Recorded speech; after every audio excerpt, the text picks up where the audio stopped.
어머님, 이제 편히 가세요. 어머님 돈은 다 제 거예요. 며느리 유라의 목소리가 귓가에 맴돌았습니다. 요양원에 버려지던 그날 모든 것이 시작이었습니다. 차가 덜컹거리며 비포장 도로를 달렸습니다. 뒷좌석에 앉은 저는 창밖을 내다봤습니다. 산 너머 산. 사람 사는 마을은 한참 전에 지나쳤고 이제 보이는 건 나무뿐이었습니다. 운전석에 앉은 아들 재욱이가 백미러로 제 눈치를 살폈습니다. 조수석의 며느리 유라는 스마트폰만 들여다보고 있었습니다. 손톱은 빨갛게 칠해져 있었고 귀에는 다이아몬드 귀걸이가 반짝였습니다. 제가 평생 모은 돈으로 산 것이었습니다. 엄마, 괜찮으시죠? 재욱이가 조심스럽게 물었습니다. 저는 고개를 끄덕였습니다. 응, 괜찮다. 거짓말이었습니다. 괜찮을 리가 없었죠. 하지만 이 순간까지도 저는 아들을 믿고 싶었습니다. 혹시, 정말 혹시나 무슨 사정이 있는 거라고. 유라가 한숨을 쉬며 말했습니다. 에휴, 여기까지 오려니까 기름값만 5만 원 나갔네. 어머님, 여기 요양원비 한 달에 180만 원이에요. 우리 형편에 진짜 빡센데. 제 손이 떨렸습니다. 180만 원. 저는 50년간 식당 설거지를 하며 모은 3억 원을 통장에 가지고 있었습니다. 제 이름으로 된 작은 집도 있었습니다.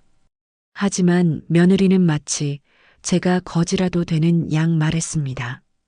이 사람은 내 통장 잔액을 모르나? 순간 차가 멈췄습니다. 앞에 낡은 3층 건물이 보였습니다.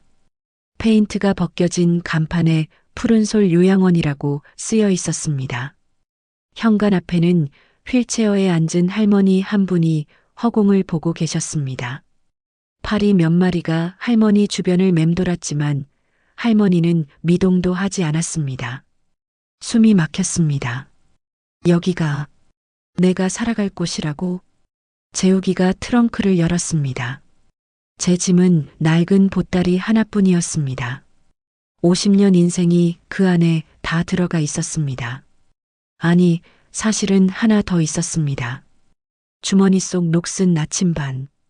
60년 전 북쪽에서 탈출할 때 유일하게 가져온 물건이었습니다. 요양원 원장이 나와 저를 맞았습니다. 어머님, 어서 오세요. 문혜란 어르신 맞으시죠? 저는 고개를 끄덕였습니다. 원장은 밝게 웃으며 말했습니다. 방은 3층 4인실로 배정됐어요. 점심은 12시, 저녁은 6시이고요. 샤워는 주 2회 도움드립니다. 주 2회. 젊었을 때 저는 하루에 2번씩 씻었습니다. 이제는 일주일에 2번만 씻으라는 거였습니다. 유라가 서둘러 말했습니다. 원장님, 저희 급한 일 있어서요. 어머님 잘 부탁드릴게요. 가자, 여보. 재욱이가 제 손을 잡았습니다. 엄마, 미안해. 그의 눈에 눈물이 맺혔습니다. 하지만 저는 알았습니다. 저 눈물은 진짜가 아니라는 걸. 그는 이미 며느리 편이었고 저는 그저 버려야 할 짐이었습니다. 유라가 차창을 내리고 손을 흔들었습니다. 어머님 건강하세요. 자주 올게요. 거짓말. 차는 빠르게 멀어졌습니다. 먼지만 풀풀 날리며 저는 그 자리에 한참을 서 있었습니다. 원장이 제 어깨를 두드렸습니다. 어머님, 들어가실까요? 차가워요. 저는 고개를 끄덕이고 요양원 안으로 들어갔습니다. 복도는 소독약 냄새가 진동했습니다. 벽에는 페인트가 군데군데 벗겨져 있었고 천장에는 곰팡이 핀 자국이 보였습니다. 계단을 오르는데 무릎이 아팠습니다. 하지만 엘리베이터는 없었습니다. 3층 4인실. 문을 열자 좁은 방에 침대 4개가 다닥다닥 붙어 있었습니다. 창문은 작았고 햇빛은 거의 들어오지 않았습니다. 제 침대는 문 바로 옆이었습니다. 사람들이 문을 열 때마다 시끄러울 자리였습니다. 짐을 풀었습니다.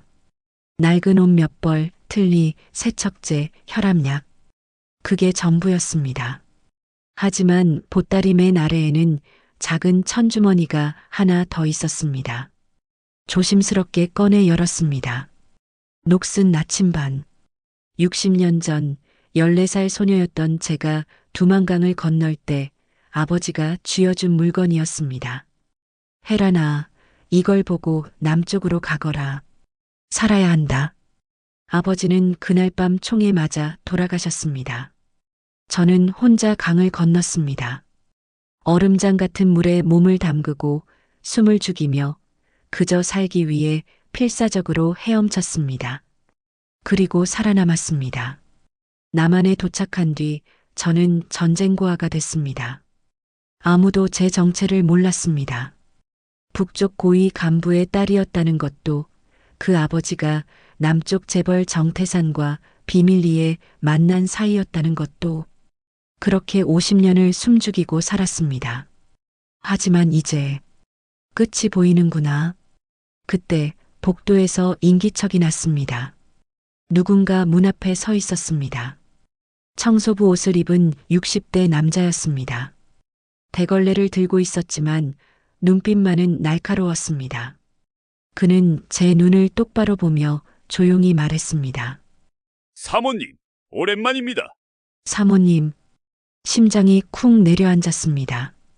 이동춘, 30년 전 처음 만났던 그 사람. 태성산업에서 보낸 비밀 경호원. 그는 복도를 살피더니 낮은 목소리로 물었습니다. 지금 시작하시겠습니까? 저는 천천히 고개를 저었습니다. 아니, 조금만 더 기다리자. 저 사람들이 얼마나 탐욕스러운지 끝까지 보고 싶어. 동춘이 고개를 끄덕였습니다. 알겠습니다. 그럼 곁에서 지키고 있겠습니다. 그는 조용히 문을 닫고 나갔습니다. 저는 다시 나침반을 꺼내 들었습니다. 바늘은 여전히 남쪽을 가리키고 있었습니다. 50년을 기다렸어. 조금만 더. 그날 밤 핸드폰이 울렸습니다. 은행 앱 알림이었습니다. 출금 500만 원, 잔액 2억 9,500만 원. 며느리 유라가 제 돈을 뺏쓰기 시작했습니다. 저는 핸드폰을 내려놓고 천장을 바라봤습니다. 그래, 이제 시작이구나. 혼잣말이 새어나왔습니다. 유라야, 내가 얼마나 가져갈 수 있는지 한번 해봐. 창밖으로 달빛이 스며들었습니다. 하지만 이 좁은 방은 여전히 어두웠습니다. 내일부터 이곳이 제 집입니다. 아니, 적어도 유라와 재욱이는 그렇게 믿을 겁니다. 푸른솔 요양원에 온 지 한 달이 지났습니다. 아침 6시 기상, 7시 아침 식사, 12시 점심, 6시 저녁. 매일이 똑같았습니다. 식사 시간이면 4인실 할머니들과 함께 1층 식당으로 내려갔습니다. 쇠쟁반에 담긴 밥과 국, 반찬 2가지. 김치는 시큼했고 국은 짰습니다. 옆 침대 박 할머니는 매일 울었습니다. 우리 아들이 언제 오려나? 벌써 석 달째 연락이 없어. 저는 아무 말도 하지 않았습니다. 위로할 말이 없었으니까요. 박 할머니의 아들도 제 아들도 똑같았으니까요. 하지만 저는 매일 핸드폰을 켰습니다. 은행 앱을 열고 잔액을 확인했습니다. 입소 5일차, 출금 300만 원, 잔액 2억 9,200만 원. 며느리 유라의 문자가 왔습니다. 어머님, 재욱이 병원비 좀 썼어요. 괜찮으시죠? 저는 답장하지 않았습니다. 병원비. 재욱이는 건강했습니다. 저는 알고 있었습니다. 그 돈이 어디로 갔는지. 입소 10일차, 출금 800만 원, 잔액 2억 8,400만 원. 이번엔 전화가 왔습니다. 재욱이었습니다. 엄마, 미안해. 차 사고가 나서 보험 처리하는데 급하게 돈이 필요해서. 차 사고. 하지만 재욱이 목소리는 멀쩡했습니다. 다친 사람의 목소리가 아니었습니다. 저는 짧게 대답했습니다. 그래, 알았다. 전화를 끊고 창밖을 봤습니다. 가을비가 내리고 있었습니다. 빗방울이 창문을 타고 흘러내렸습니다. 아직이야. 조금만 더. 입소 21차. 출금 1,500만 원, 잔액 2억 6,900만 원. 유라에게서 문자가 왔습니다. 어머니, 전세금 올려달래서요. 요즘 집주인이 너무 악독해서. 어쩔 수 없어요. 전세금. 하지만 제 이름으로 된 집이 있었습니다. 서울 변두리 낡은 다세대 주택이었지만 그래도 제 집이었습니다. 그런데 왜 전세를 사나요? 의문이 들었지만 저는 또 참았습니다. 입소 25일차. 출금 2천만 원, 잔액 2억 4,900만 원. 이번엔 아예 설명도 없었습니다. 그냥 돈이 빠져나갔습니다. 저는 동춘을 불렀습니다. 유라가 뭐 하는지 알아봐 줄 수 있어? 동춘은 고개를 끄덕이고 이틀 뒤 보고서를 가져왔습니다. 사진이 몇 장 찍혀 있었습니다. 명품 가게 앞에서 쇼핑백을 든 유라. 고급 레스토랑에서 와인을 마시는 유라와 재욱. 골프장에서 웃고 있는 유라. 제가 50년간 설거지하며 모은 돈으로 명품을 사고 와인을 마시고 골프를 치고 있었습니다. 손이 떨렸습니다. 참아. 아직 참아. 입소 한 달 차 오늘. 아침 7시 식당에서 밥을 먹고 있는데 핸드폰이 울렸습니다. 은행 알림이었습니다. 출금 2억 4,900만 원, 잔액 0원. 손에서 숟가락이 떨어졌습니다. 0원, 3억이 모두 사라졌습니다. 옆에 앉은 박 할머니가 놀라 물었습니다. 혜란 씨, 괜찮으세요? 얼굴이 새하얗게 됐어요. 저는 고개를 저었습니다. 아니에요. 괜찮아요. 거짓말이었습니다. 괜찮을 리가 없었습니다. 밥을 먹을 수가 없었습니다. 목구멍으로 넘어가지 않았습니다. 식당을 나와 3층 방으로 올라갔습니다. 침대에 앉아 핸드폰을 다시 켰습니다. 잔액 0원, 50년, 식당 설거지, 청소, 야간 경비, 신문 배달. 할 수 있는 일은 다 했습니다. 겨울에도 찬물에 손을 담그고 여름에도 에어컨 없는 방에서 잤습니다. 그렇게 모은 3억 원이 한 달 만에 사라졌습니다. 눈물이 날 것 같았습니다. 하지만 울지 않았습니다.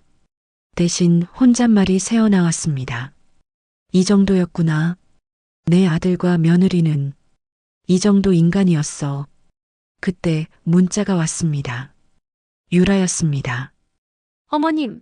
어머님 통장 비밀번호 알려주셔서 감사해요. 덕분에 저희 집 샀어요. 근데 어머님 치매 있으시니까 앞으로 통장은 제가 관리할게요. 걱정 마세요. 치매. 저는 치매가 없었습니다. 정신도 멀쩡했습니다. 하지만 유라는 저를 치매 환자로 만들어버렸습니다. 그리고 마지막 문장. 아, 그리고 어머님 집도 팔았어요. 요양원비 내려고요. 어차피 어머님 돌아가실 때까지 거기 계실 거잖아요. 핸드폰을 쥔 손이 떨렸습니다. 집까지, 제 이름으로 된 마지막 재산까지 팔아버렸습니다. 순간 복도에서 발소리가 들렸습니다. 동춘이었습니다. 그는 문을 두드리지 않고 조용히 들어왔습니다. 사모님, 확인하셨습니까? 저는 고개를 끄덕였습니다. 동춘이 서류 봉투를 꺼냈습니다. 며느님과 아드님이 사신 집 주소입니다. 강남구 청담동 시세 12억짜리 아파트입니다. 12억. 제가 준 3억으로는 부족했을 겁니다. 나머지는 어디서 구했을까요? 동춘이 다음 서류를 꺼냈습니다. 아드님 명의로 대출이 5억 있습니다. 그리고 그가 잠시 망설이더니 말했습니다. 며느님 명의로 불법 사채가 4억 있습니다. 불법 사채?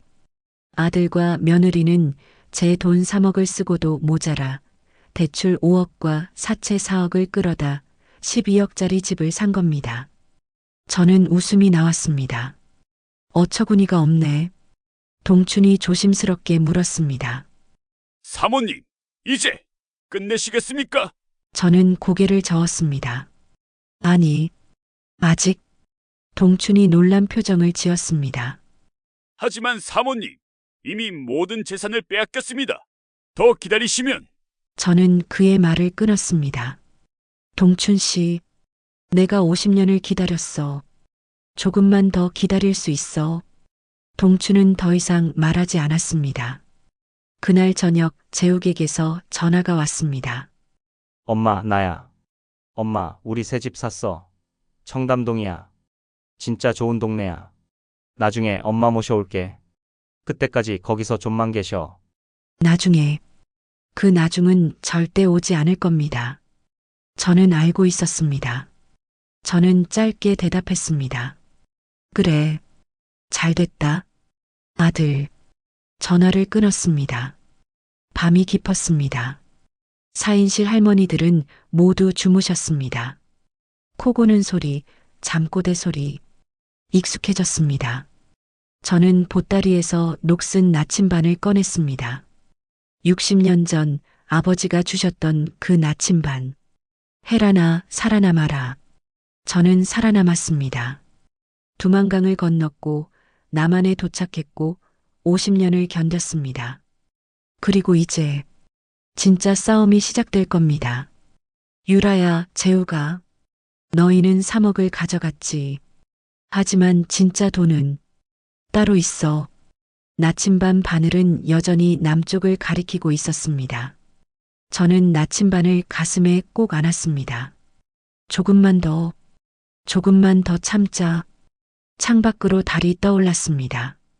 차갑고 밝은 달빛이 방 안을 비쳤습니다. 박할머니가 잠꼬대를 했습니다. 아들아, 엄마 버리지 마. 저는 눈을 감았습니다.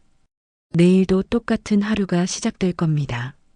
하지만 이제 카운트다운이 시작됐습니다. 며느리와 아들은 모릅니다. 제가 누구인지, 제가 얼마나 가지고 있는지, 그리고 제가 얼마나 기다릴 수 있는 사람인지. 혼잣말이 새어나왔습니다. 50년을 기다렸어. 이제 너희 차례야. 3억이 사라진 지 일주일이 지났습니다. 재욱과 유라에게서 연락은 없었습니다. 문자도 전화도 면회도 마치 제가 죽은 사람처럼 그들의 삶에서 지워진 것 같았습니다. 하지만 저는 매일 똑같은 일상을 보냈습니다. 아침 6시에 일어나 세수를 하고 7시에 식당으로 내려가 밥을 먹고 오전에는 복도를 천천히 걷고 오후에는 창가에 앉아 멍하니 하늘을 봤습니다. 다른 할머니들 눈에 저는 그저 자식에게 버림받은 불쌍한 노인일 뿐이었습니다. 그렇게 보이도록 연기했으니까요. 입소 41차 저녁 7시. 저녁 식사를 마치고 3층 방으로 올라가는데 복도에서 동춘이 대걸레질을 하고 있었습니다. 그는 제 눈을 슬쩍 보더니 고개로 화장실 쪽을 가리켰습니다. 저는 자연스럽게 화장실로 걸어갔습니다. 화장실 안. 동춘이 먼저 들어와 있었습니다. 그는 청소 카트 밑에서 두꺼운 서류 봉투를 꺼냈습니다. 사모님, 약속하신 시간입니다. 40일. 제가 요양원에 온 지 40일이 됐습니다. 동춘과 약속했던 시간이었습니다. 40일 동안 며느리와 아들을 지켜보고 그들이 정말 변할 수 없는 인간인지 확인하기로 했었습니다. 그리고 이제 결론이 났습니다. 저는 봉투를 받아 열었습니다. 첫 번째 서류, 태성산업 주식 보유 증서, 보유자 문해란, 주식수 8,500만 주 지분율 34%, 현재 시세 약 1,870억 원. 손이 떨렸습니다. 1,870억. 며느리가 가져간 3억은 정말 휴지값도 안 됐습니다. 두 번째 서류, 부동산 등기부등본, 서울 강남구 논현동 빌딩 시세 450억, 서울 용산구 토지 시세 320억, 제주도 별장 시세 80억, 소유자 문해란, 세 번째 서류, 스위스 은행 계좌잔고 증명서, 예금주 문해란, 잔액 달러 8,200만 약 1,100억 원, 총합계 약 2,800억 원, 평생 식당 설거지를 하며 모은 3억이 전부라고 믿었던 며느리와 아들은 몰랐습니다. 제가 대한민국 10대 재벌 중 하나인 태성산업 창업주의 숨겨진 딸이라는 것을. 저는 서류를 천천히 내려놓고 동춘을 봤습니다. 정태산 회장님이 돌아가신 지 벌써 3년이 됐네요. 동춘이 고개를 숙였습니다. 네, 사모님. 회장님께서는 돌아가시기 전 사모님을 찾으셨습니다. DNA 검사 결과를 받으시고 평생 죄책감에 시달리셨다고 하셨습니다. 저는 쓴웃음을 지었습니다. 죄책감. 60년 전 정태산은 북한과 밀무역을 하던 사업가였습니다. 그곳에서 제 어머니를 만났고 저를 낳았습니다. 하지만 그는 남한으로 돌아갔고 어머니와 저를 북에 남겨두었습니다. 어머니는 숙청됐고 저는 14살에 혼자 탈북했습니다. 그리고 50년이 지나서야 정태산은 저를 찾았습니다. 회장님은 모든 재산의 3분의 1을 사모님께 남기셨습니다. 하지만 사모님께서 원치 않으실까봐 공개하지 말라고 하셨습니다. 저는 고개를 끄덕였습니다. 저는 원하지 않았습니다. 재벌가의 딸로 사는 것을. 저는 그냥 조용히 살고 싶었습니다. 하지만 이제는 달라졌습니다. 동춘 씨, 태성산업 이사회에 연락해 주세요. 문혜란이 주주총회 참석 의사를 밝혔다고. 동춘이 눈을 크게 떴습니다. 사모님, 그럼 신분이 공개됩니다. 언론에도 알려질 겁니다. 저는 고개를 끄덕였습니다. 그래야죠. 그래야 며느리와 아들이 제가 누구인지 알 테니까요. 동춘이 잠시 망설이더니 물었습니다. 복수하시려는 겁니까? 복수? 저는 그 단어를 곱씹었습니다. 복수라기보다는 교육이죠. 인간이 얼마나 탐욕스러울 수 있는지, 그리고 그 대가가 무엇인지 가르쳐 주려고요. 동춘이 고개를 숙였습니다. 알겠습니다. 내일 아침 태성산업법무팀에 연락하겠습니다. 그는 서류를 다시 챙겨 조심스럽게 청소 카트 밑에 숨겼습니다. 그리고 화장실을 나가며 마지막으로 말했습니다. 사모님, 50년을 기다리셨습니다. 이제 시작하십시오. 화장실 문이 닫혔습니다. 저는 거울을 봤습니다. 주름진 얼굴, 허연 머리, 굽은 어깨, 72세 노인의 모습이었습니다. 하지만 눈빛만은 달랐습니다. 유라야, 재우가, 이제 너희 차례야. 입소 42일차, 오전 10시. 복도를 걷는데 핸드폰이 울렸습니다. 모르는 번호였습니다. 저는 전화를 받았습니다. 여보세요? 문혜란 여사님이십니까? 태성산업법무팀 이사 서진우입니다. 심장이 빠르게 뛰었습니다. 네, 맞습니다. 여사님, 이사회에서 여사님의 주주 지위를 확인했습니다. 다음 주 월요일 오전 10시 주주총회가 있습니다. 참석하시겠습니까? 저는 잠시 침묵했습니다. 참석하면 모든 게 시작됩니다. 언론이 알게 될 것이고 며느리와 아들도 알게 될 겁니다. 네, 참석하겠습니다. 알겠습니다. 여사님 모실 차량을 보내드리겠습니다. 위치를 알려주시겠습니까? 푸른솔 요양원입니다. 전화기 너머로 잠시 정적이 흘렀습니다. 요양원이십니까? 네, 요양원입니다. 알겠습니다. 월요일 오전 9시에 차량이 도착하겠습니다.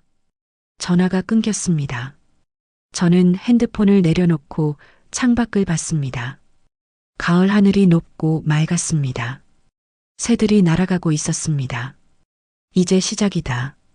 그날 저녁 재욱에게서 전화가 왔습니다. 엄마, 나야. 엄마 건강하시지? 나 요즘 너무 바빠서 연락 못했어. 미안해. 거짓말이었습니다. 바쁜 게 아니라 저를 잊고 살았던 겁니다. 저는 조용히 대답했습니다. 그래, 괜찮다. 아들, 엄마, 나 다음에 시간 나면 갈게. 요양원비는 꼬박꼬박 내고 있으니까 걱정 마. 요양원비. 제 집을 팔아서 낸 돈이었습니다. 마치 자기 돈인 것처럼 말하고 있었습니다. 그래, 알았어. 그럼 엄마 건강해. 끊을게.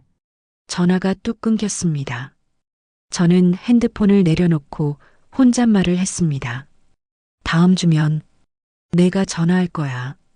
아마 울면서 입소 45일 차 주말. 요양원은 주말이 되면 더 조용해졌습니다. 면회 오는 가족이 거의 없었으니까요. 박할머니는 또 울고 계셨습니다. 우리 아들이 이번 주말엔 올 줄 알았는데 저는 박할머니 곁에 앉아 등을 토닥였습니다. 할머니, 괜찮아요. 아들이 바쁜 거예요. 거짓 위로였습니다. 박할머니 아들은 안 바빴습니다. 그냥 안 오는 거였습니다. 박할머니가 제 손을 꼭 잡았습니다. 혜란 씨는 참 착해요. 혜란 씨 아들은 효자인가 봐요. 저는 웃었습니다. 효자. 제 아들은 제 돈 3억을 가져가고 집을 팔고 저를 요양원에 버린 사람이었습니다.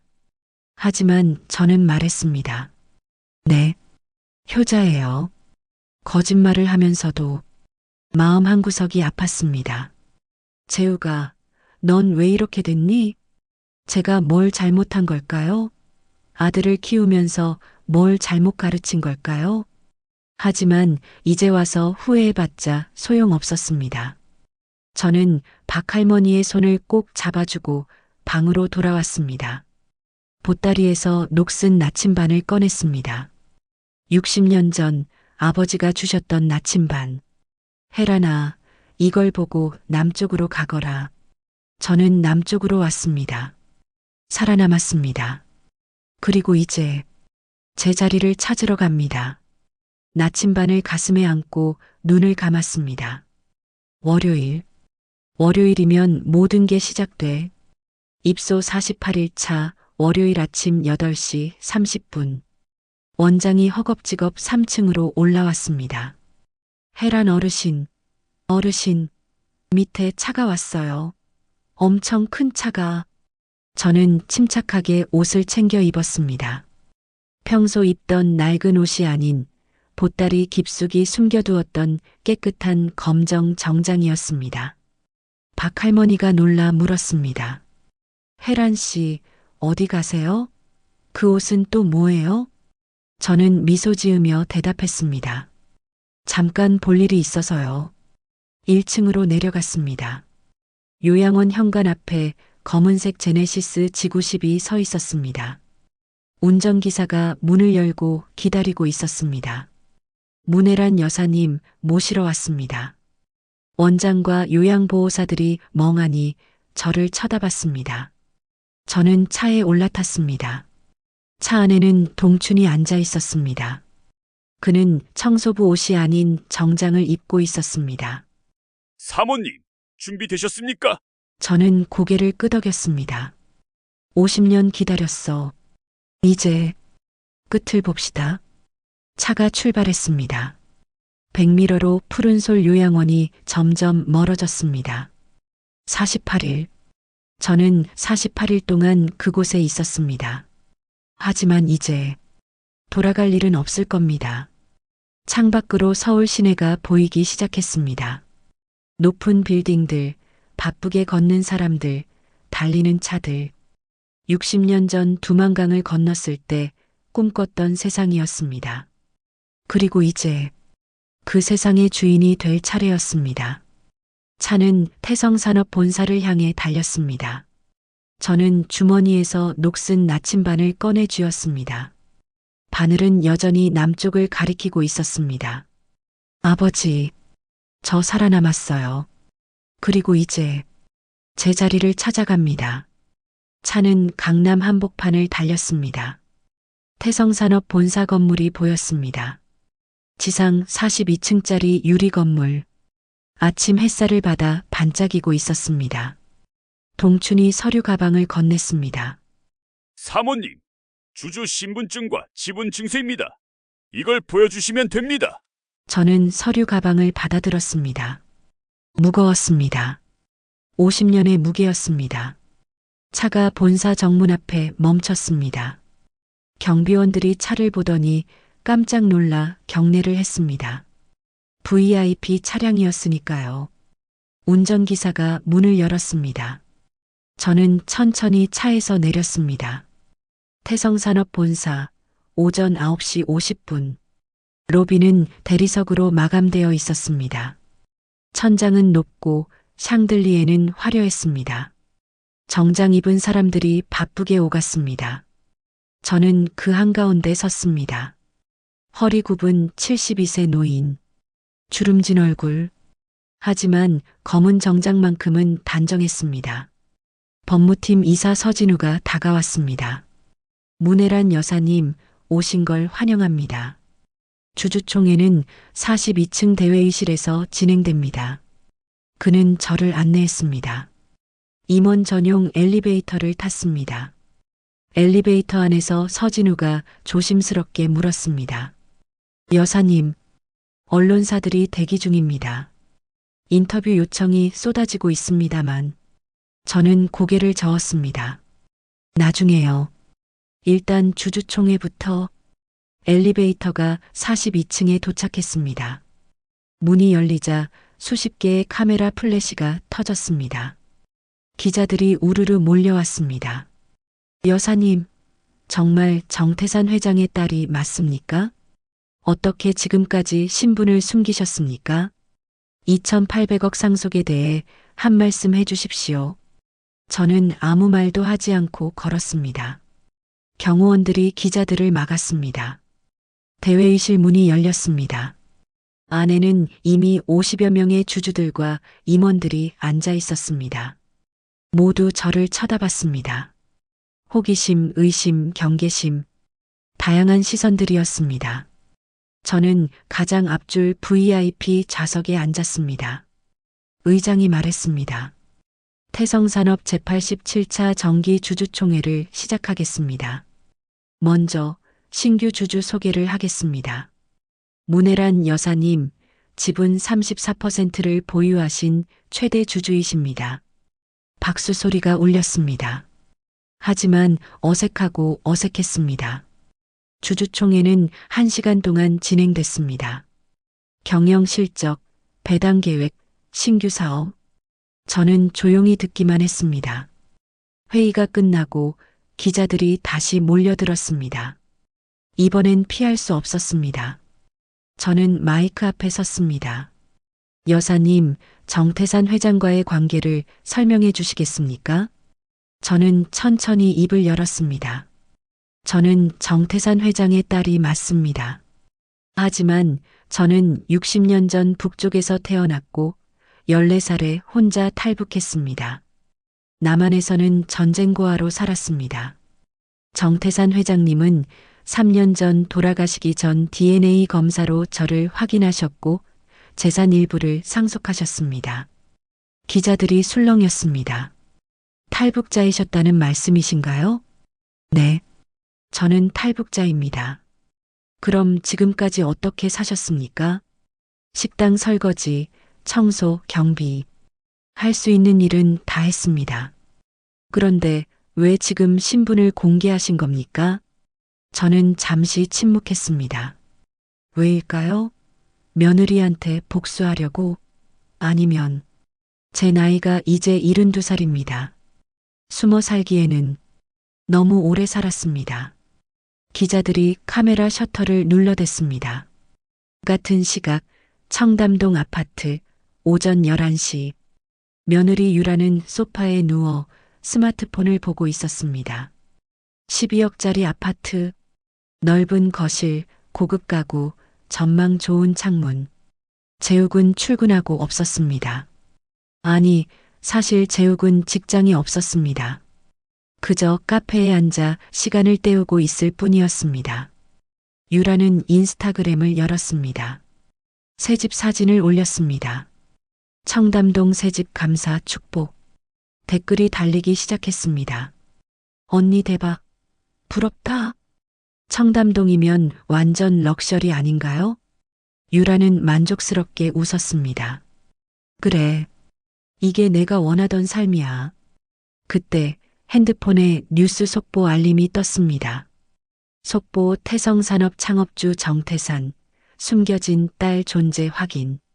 탈북자 출신 2,800억 상속녀. 유라는 별 생각 없이 기사를 클릭했습니다.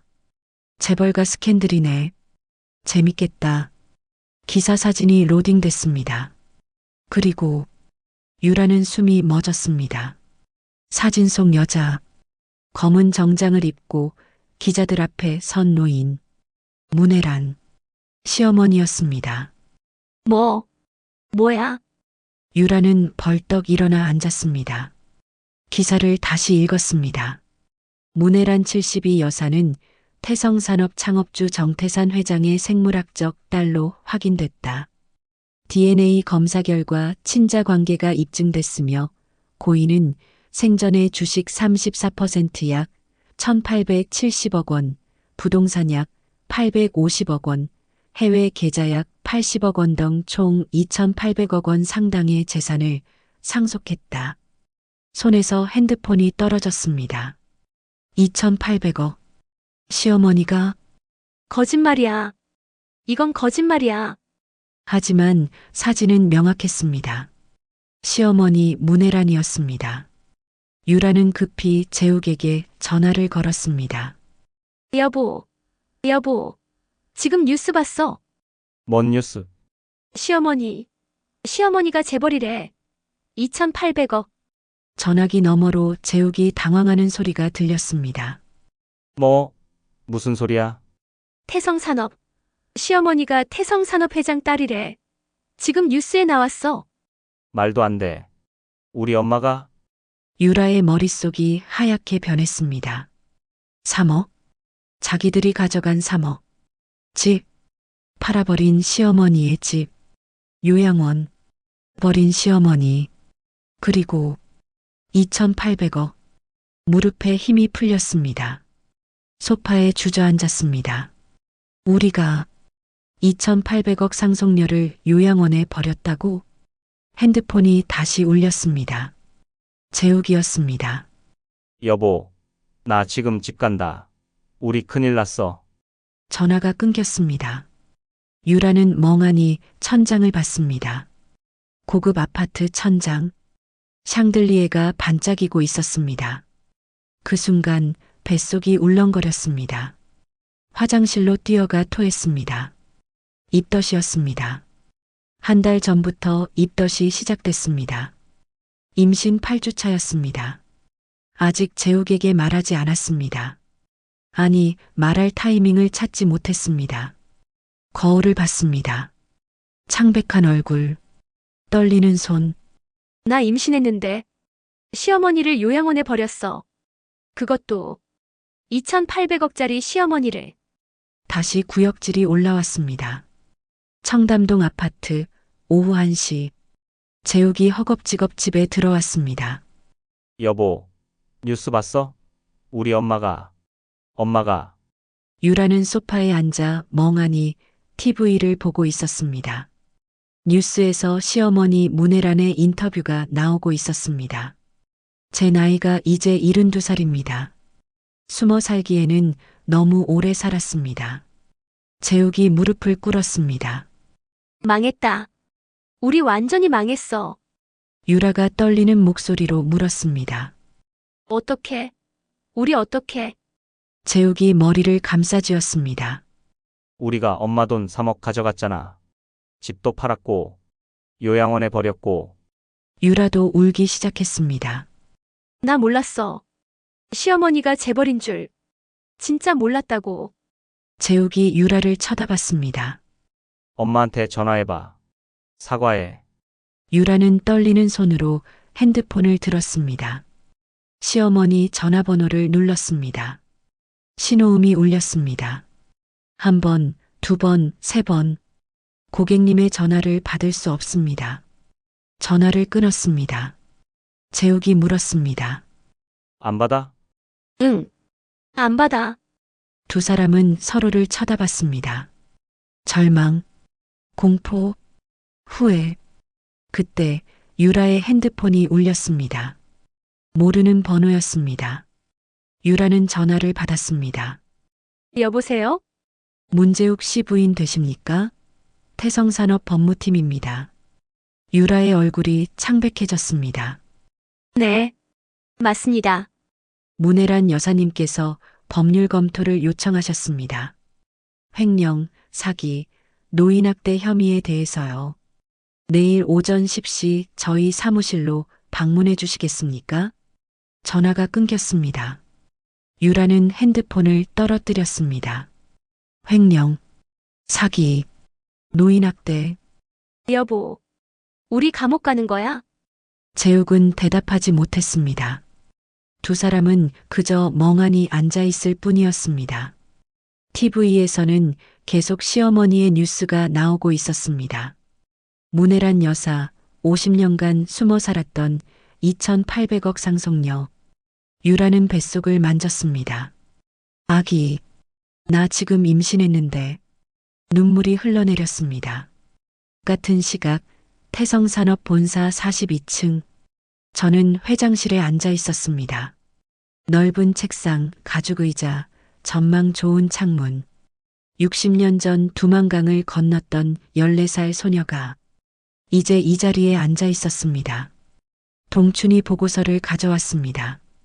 사모님, 며느님께서 67번 전화하셨습니다.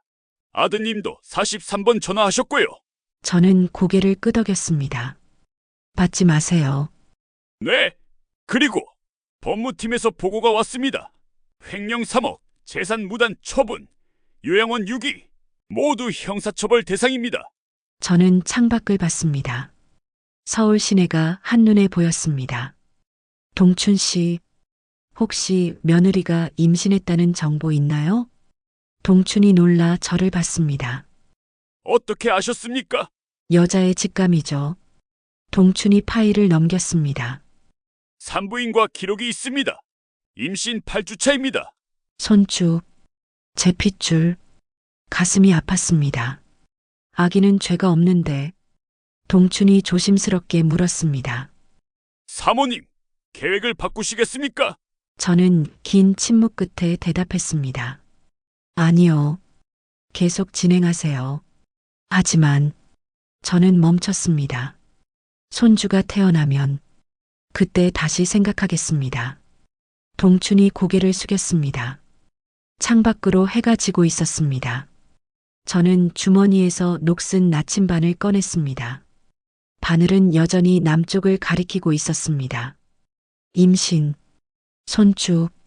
하지만 그래도 혼잣말이 새어나왔습니다. 유라야, 넌 기회가 있었어. 하지만 넌 선택했잖아. 정체가 공개된 지 3일이 지났습니다. 언론은 매일 제 이야기를 다뤘습니다. 탈북자에서 재벌 상속녀가 된 72세 노인의 드라마 같은 인생. 하지만 저는 태성산업 본사에 머물지 않았습니다. 푸른솔 요양원으로 돌아갔습니다. 왜 돌아가시려고요?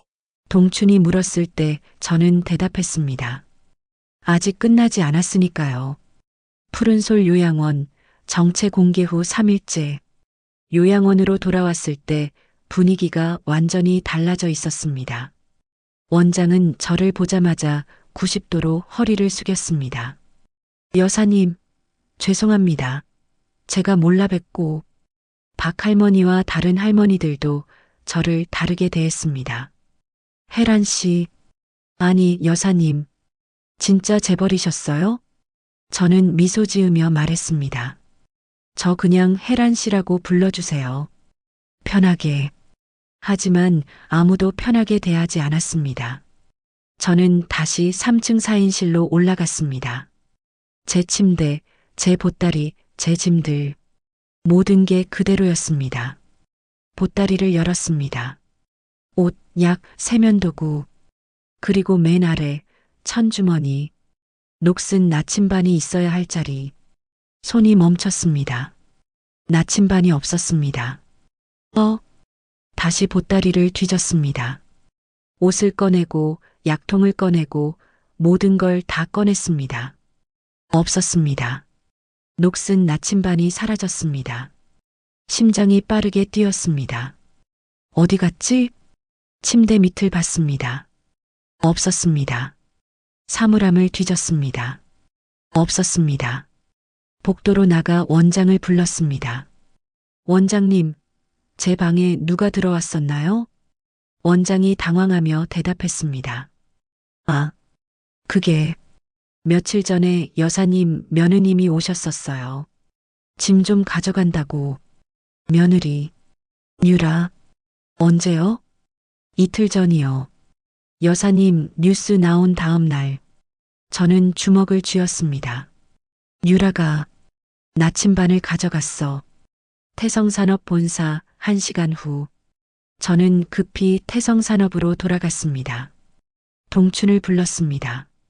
동춘 씨, 유라가 요양원에서 뭘 가져갔는지 확인해 주세요. 동춘이 즉시 CCTV를 확인했습니다. 이틀 전 오후 2시, 유라가 요양원에 들어오는 모습이 찍혀 있었습니다. 그녀는 3층으로 올라가고 10분 뒤 내려왔습니다. 손에는 작은 천주머니가 들려 있었습니다. 제 나침반이었습니다. 저걸 동춘이 조심스럽게 물었습니다. 사모님, 그 나침반이 중요한 물건이십니까? 중요한 물건. 그건 단순한 물건이 아니었습니다. 60년 전 아버지가 마지막으로 쥐어준 것. 두만강을 건널 때 유일하게 가져온 것. 50년을 간직해온 것. 제 인생 그 자체였습니다. 찾아주세요. 어떻게든. 동춘이 고개를 끄덕였습니다. 3일 후 저녁 7시, 동춘이 급히 회장실로 들어왔습니다. 사모님, 큰일입니다. 그는 태블릿을 켰습니다. TV 프로그램이 재생됐습니다. 골동품을 찾아라 생방송. 화면에 유라가 나와 있었습니다. 명품 드레스를 입고 화장을 진하게 하고 웃으며 MC에게 인사하고 있었습니다. 안녕하세요. 저는 김유라라고 합니다. MC가 물었습니다. 오늘 어떤 물건을 가져오셨나요? 유라가 천주머니를 꺼냈습니다. 제 나침반이었습니다. 이건요, 시어머니 유품인데요. 아주 오래된 나침반이에요. 시어머니 유품. 저는 아직 살아있는데 벌써 유품이 됐습니다. 감정사가 나침반을 받아들었습니다. 이건 상태가 좀 안 좋네요. 녹이 많이 슬었고. 감정사가 돋보기로 자세히 살폈습니다. 그리고 표정이 변했습니다. 잠깐만요. 이 문양. 이건 감정사가 참고 자료를 뒤적였습니다. 이건 조선 후기 왕실에서 사용하던 나침반입니다. 뒷면에 보시면 왕실 문양이 새겨져 있어요. 스튜디오가 술렁였습니다. 유라의 눈이 반짝였습니다. 진짜요? 그럼 얼마나 나가요? 감정사가 계산기를 두드렸습니다. 보존 상태가 좋았다면 10억은 나갔을 텐데 지금 상태로는 약 5억 정도 되겠습니다. 5억. 유라가 환호성을 질렀습니다. 대박. 5억이요. MC가 웃으며 물었습니다. 그럼 이걸 파실 건가요? 유라가 고개를 끄덕였습니다. 네. 당연하죠. 어차피 시어머니도 돌아가셨는데 뭐. 돌아가셨다. 저는 아직 살아있는데. 그 순간 제 안에서 뭔가 끊어지는 소리가 들렸습니다. 아, 이제 정말 끝이구나. 저는 동춘을 봤습니다. 녹화 방송인가요? 생방송인가요? 생방송입니다. 지금 실시간으로 나가고 있습니다. 저는 자리에서 일어났습니다. 차 준비해 주세요. 방송국으로 갑니다. 동춘이 놀라 물었습니다. 지금 가시려고요? 네. 지금 당장. 방송국 30분 후. 차는 방송국 정문 앞에 멈췄습니다. 경비원이 차를 막았습니다. 죄송합니다. 녹화 중이라 출입이. 동춘이 창문을 내리고 명함을 건넸습니다. 태성산업 법무팀입니다. 문혜란 여사님이십니다. 경비원의 얼굴이 하얗게 변했습니다. 아, 문혜란 여사님? 뉴스에 나온 그분? 네. 지금 스튜디오에 있는 김유라 씨가 훔친 물건을 되찾으러 오셨습니다. 문이 열렸습니다. 저는 스튜디오로 걸어갔습니다. 복도를 지나고 계단을 오르고 스튜디오 문 앞에 섰습니다. 문 안에서 유라의 목소리가 들렸습니다. 시어머니가 재벌이었는데 저희한테 한 푼도 안 주고 돌아가셨어요. 억울하죠? 관객들이 웃었습니다. 저는 문을 열었습니다. 쾅! 스튜디오 앞 모든 사람들이 저를 쳐다봤습니다. 유라의 웃음이 멈췄습니다. 얼굴이 창백해졌습니다. 시어머니? 저는 천천히 걸어 들어갔습니다. 카메라들이 저를 향했습니다. MC가 당황하며 말했습니다. 저, 손님이신데요. 지금 생방송 중이. 저는 MC를 보며 말했습니다. 저는 문혜란입니다. 김유라 씨의 시어머니입니다. 스튜디오가 조용해졌습니다. 저는 유라를 똑바로 봤습니다. 그리고 저는 아직 살아있습니다. 유품이 될 수 없죠. 유라가 떨며 말했습니다. 어머님. 저는 저는 손을 내밀었습니다. 나침반 주세요. 유라가 나침반을 꼭 쥐었습니다. 어머님. 이건 5억이래요. 저희 빚도 있고. 그 나침반은 돈으로 살 수 없는 겁니다. 하지만 저는 목소리를 높였습니다. 그건 제 아버지가 돌아가시기 전 마지막으로 쥐어준 겁니다. 60년 전 두만강을 건널 때 유일하게 가져온 거예요. 당신이 가질 권리가 없어요. 제 목소리가 떨렸습니다. 눈물이 날 것 같았지만 참았습니다. 유라는 나침반을 내려놓지 못했습니다. 감정사가 조심스럽게 말했습니다. 여사님, 이건 법적으로 문제가. 저는 감정사를 받습니다. 이 나침반은 제 요양원 방에서 무단으로 가져간 겁니다. CCTV에 다 찍혀 있어요. 절도죠. 유라의 손이 떨렸습니다. 저는 다시 손을 내밀었습니다. 마지막으로 말합니다. 나침반을 주세요. 유라는 울먹이며 나침반을 내 손에 올려놨습니다. 저는 나침반을 받아 가슴에 꼭 안았습니다. 60년 만에 다시 찾은 것 같았습니다. MC가 어색하게 웃으며 말했습니다. 이건 가족 간의 일이니까. 저는 MC를 봤습니다. 가족이요? 저는 카메라를 똑바로 봤습니다. 전국에 생중계되고 있었습니다. 저는 50년간 식당 설거지를 하며 3억을 모았습니다. 그 돈을 아들에게 줬고 아들과 며느리는 그 돈으로 집을 샀습니다. 그리고 저를 요양원에 버렸죠. 관객석이 술렁였습니다. 제 이름으로 된 집도 제 동의 없이 팔았습니다. 그리고 이제 제 마지막 유품까지 훔쳐서 팔려고 했습니다. 유라가 울기 시작했습니다. 어머님. 저는 유라를 봤습니다. 저는 당신에게 기회를 줬어요. 40일 동안 단 한 번이라도 저한테 전화하거나 면회 오거나 미안하다고 말했다면 저는 말을 멈췄습니다. 하지만 당신은 그러지 않았어요. 대신 제 돈을 가져가고 집을 팔고 이제 나침반까지 훔쳤죠. 유라가 바닥에 주저앉았습니다. 어머님. 용서해 주세요. 제발. 저는 고개를 저었습니다. 늦었어요. 저는 돌아서서 스튜디오를 나갔습니다. 뒤에서 유라가 우는 소리가 들렸습니다. 하지만 저는 돌아보지 않았습니다. 복도를 걸었습니다. 손에는 녹슨 나침반이 꼭 쥐어져 있었습니다. 아버지, 찾았어요. 다시 찾았어요. 청담동 아파트, 같은 날 밤 10시. 재욱은 TV를 보고 있었습니다. 생방송을 실시간으로 본 겁니다. 어머니가 스튜디오에 나타나고 유라를 질책하고 나침반을 되찾아가는 모습. 전화기가 울렸습니다. 유라였습니다. 여보, 나 방송국이야. 데리러 와줘.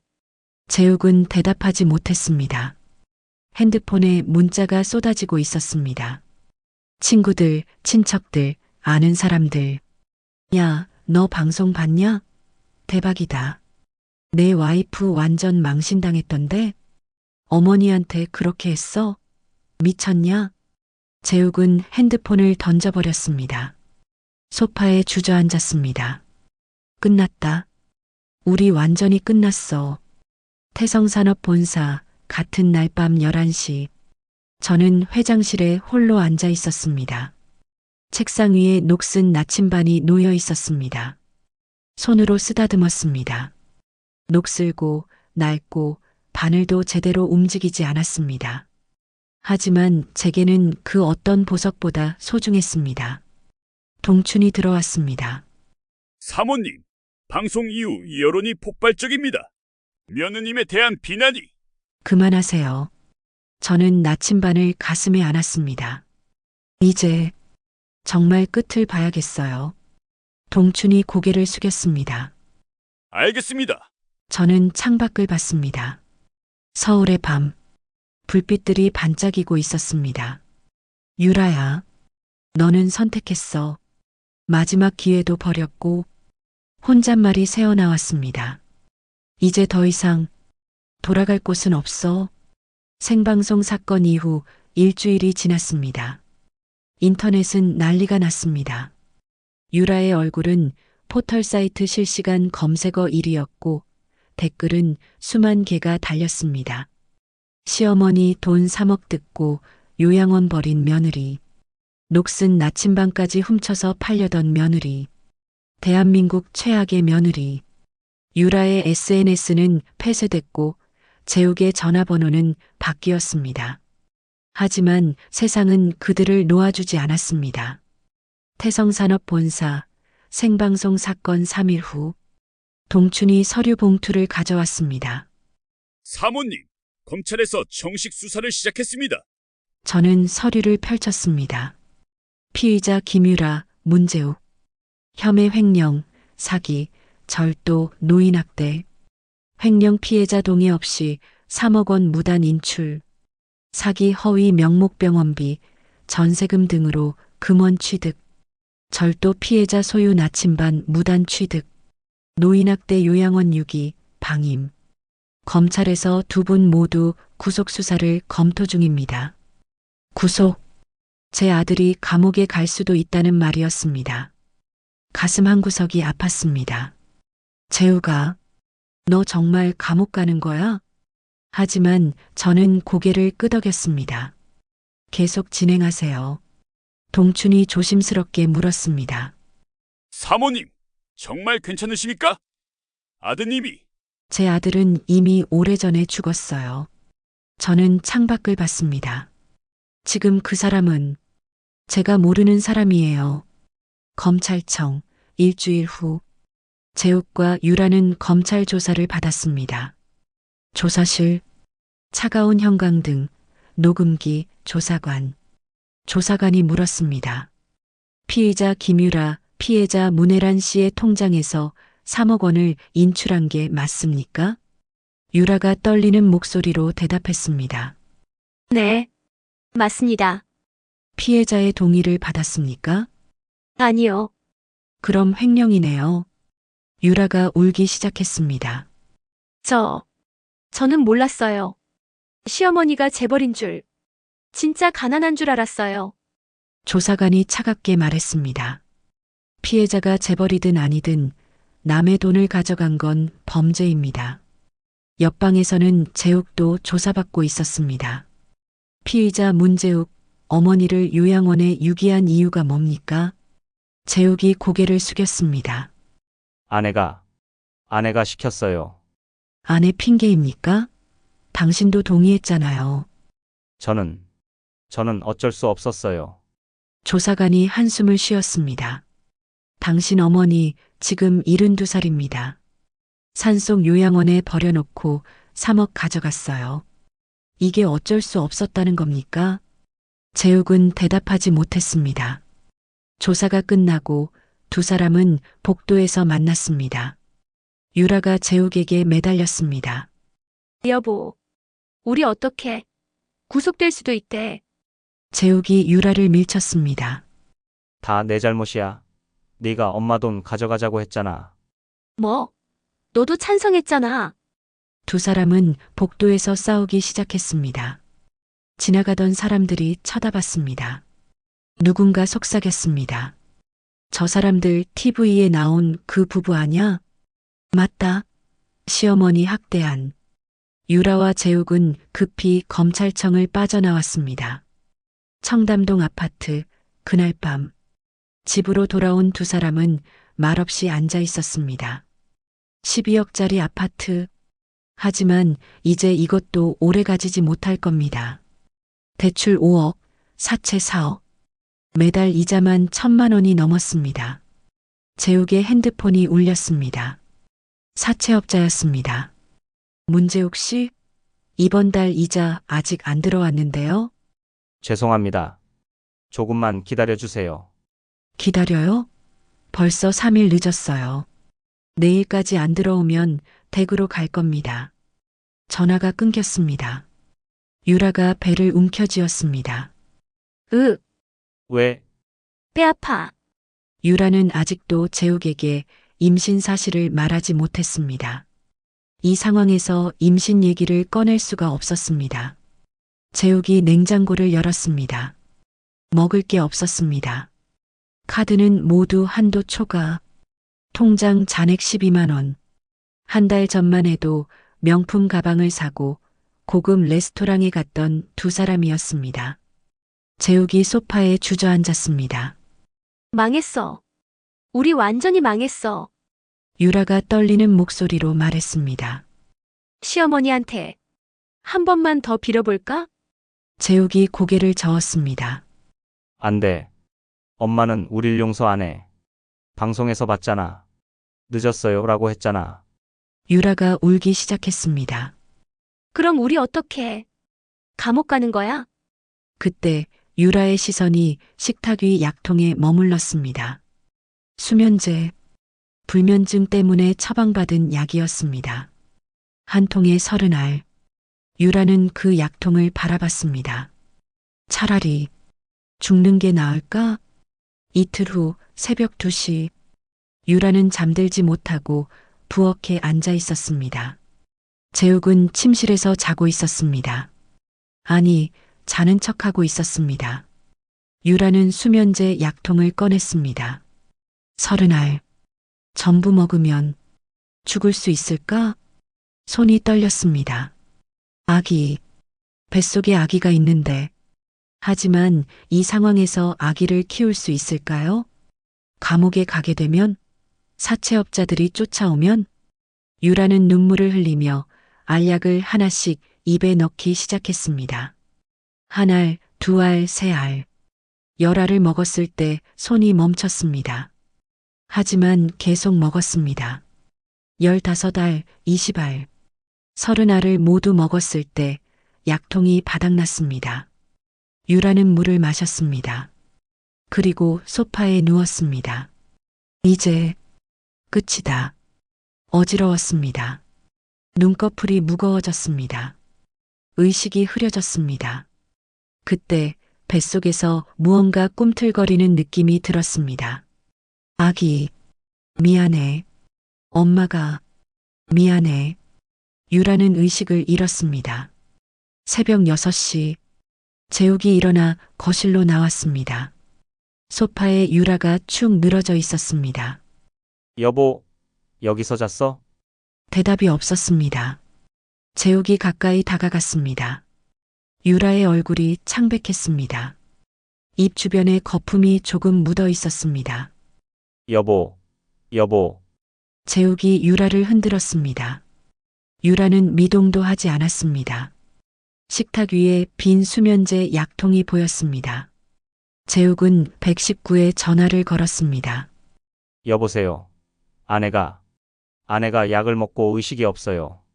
병원 응급실 아침 7시. 앰뷸런스가 도착했고 유라는 응급실로 실려갔습니다. 의사들이 위세척을 시작했습니다. 재욱은 응급실 밖에서 기다렸습니다. 1시간 후 의사가 나왔습니다. 보호자 되십니까? 네. 남편입니다. 다행히 빨리 발견하셔서 생명에는 지장 없습니다. 하지만 의사가 말을 멈췄습니다. 부인이 임신 중이신 거 아셨습니까? 재욱의 눈이 커졌습니다. 네. 임신요? 네. 임신 9주차입니다. 다행히 태아도 무사합니다. 재욱은 주저앉았습니다. 임신. 아기. 유라가 임신한 줄 몰랐습니다. 저 아내 면회할 수 있나요? 네. 잠시 후에 들어가실 수 있습니다. 재욱은 병실로 들어갔습니다. 유라는 산소 마스크를 쓰고 누워 있었습니다. 재욱이 유라의 손을 잡았습니다. 여보. 왜 그랬어? 왜 혼자? 유라의 눈에서 눈물이 흘렀습니다. 같은 날 오전 10시 태성산업본사.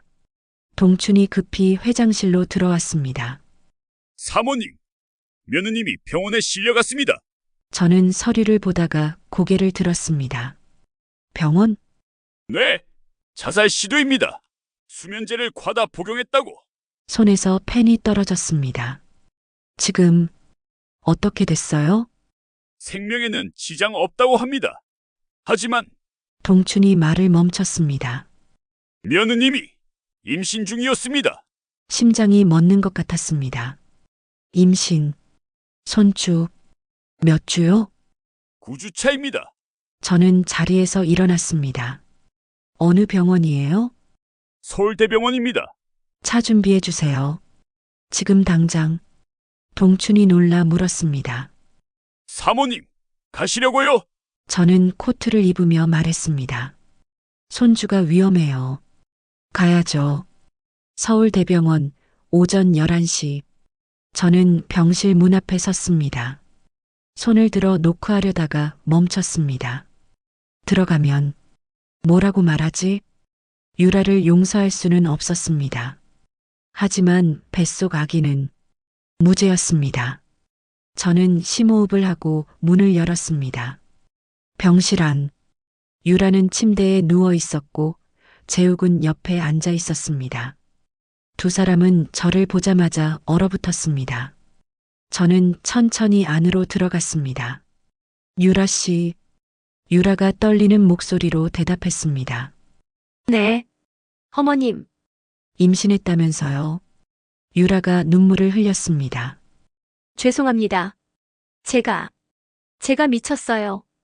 저는 유라 옆에 섰습니다. 아기는 무슨 죄예요? 유라가 고개를 들었습니다. 저는 유라의 배를 봤습니다. 아직 배는 나오지 않았습니다. 하지만 그 안에 제 손주가 있었습니다. 유라 씨, 나는 당신을 용서할 수 없어요. 유라가 울먹였습니다. 네. 알아요. 하지만 아기는 달라요. 저는 유라의 손을 잡았습니다. 아기만큼은 건강하게 낳아요. 유라가 흐느끼기 시작했습니다. 어머님, 정말 죄송해요. 정말.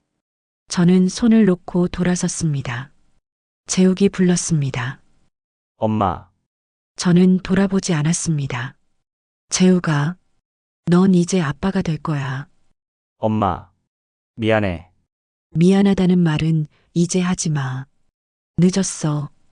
저는 병실을 나왔습니다. 복도를 걸으며 눈물을 닦았습니다. 손주, 내 손주. 동춘이 다가왔습니다. 사모님, 괜찮으십니까? 저는 고개를 끄덕였습니다. 괜찮아요. 계획대로 진행하세요. 하지만 사모님, 손주가 손주는 제가 책임질게요.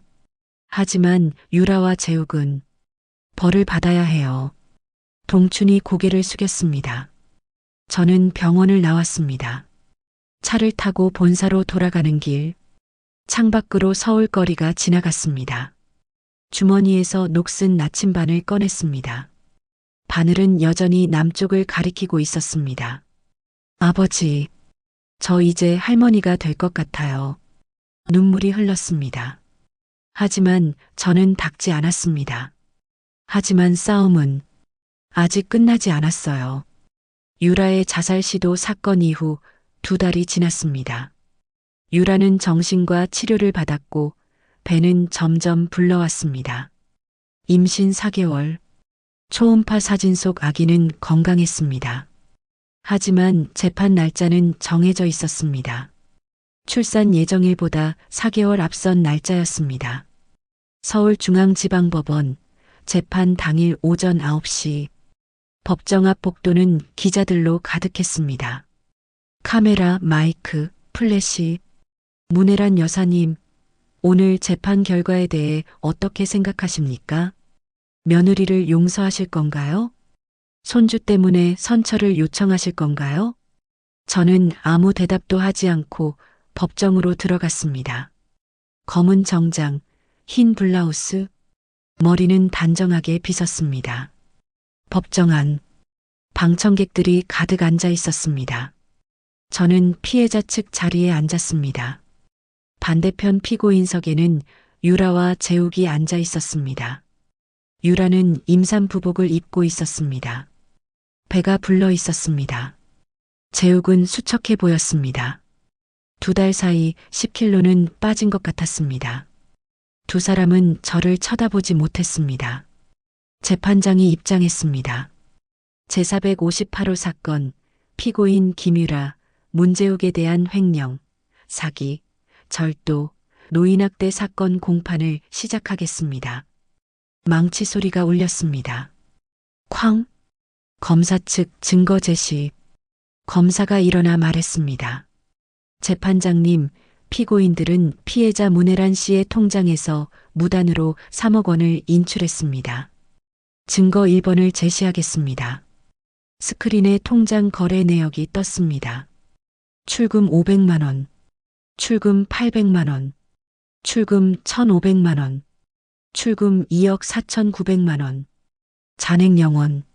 한 달 동안 총 41회에 걸쳐 3억 원을 인출했습니다. 피해자의 동의는 전혀 없었습니다.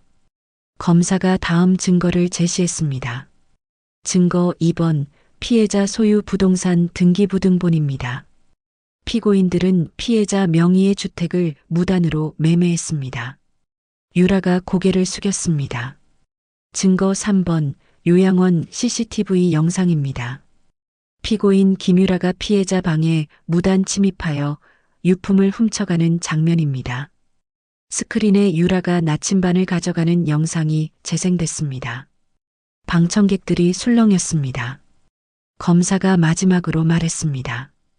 피고인들은 72세 노모를 산속 요양원에 유기하고 재산을 모두 탈취했으며 심지어 유품까지 훔쳐 팔려 했습니다. 이는 명백한 계획적 범죄입니다. 피고인 측 변론. 유라의 변호사가 일어났습니다. 재판장님, 피고인 김유라는 깊이 반성하고 있습니다. 또한 현재 임신 4개월로 태아의 건강을 고려해 주시기 바랍니다. 재판장이 물었습니다. 피고인 김유라 할 말 있습니까? 유라가 떨리는 목소리로 일어났습니다. 배가 불러 일어나는 것도 힘들어 보였습니다. 재판장님, 저 정말 잘못했습니다. 유라가 울기 시작했습니다. 저는 돈에 눈이 멀었어요. 시어머니가 힘들게 모은 돈인 걸 알면서도 제가 미쳤어요. 하지만 이 아이만큼은 죄가 없어요. 제발, 유라는 배를 감싸쥐고 무릎을 꿇었습니다. 제발 아이가 엄마 없이 자라지 않게 해주세요. 방청객 중 몇몇이 눈물을 닦았습니다. 재욱도 일어나 말했습니다. 재판장님, 모든 게 제 잘못입니다. 엄마를 보호하지 못한 제가 더 큰 죄인입니다. 재욱이 저를 바라봤습니다. 엄마, 정말 미안해. 엄마. 저는 그들을 보며 아무 표정도 짓지 않았습니다. 검사 구형. 검사가 일어나 말했습니다. 재판장님, 검사는 다음과 같이 구형합니다. 방청석이 조용해졌습니다. 피고인 김유라, 징역 10년. 유라가 비명을 질렀습니다. 안 돼. 피고인 문재욱, 징역 7년.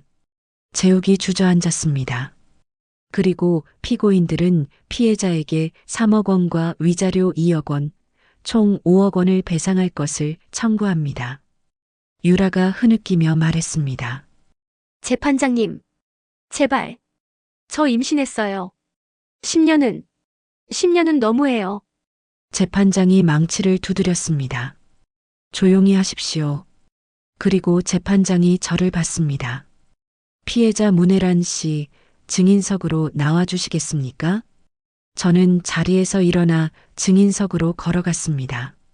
손을 들고 선서했습니다.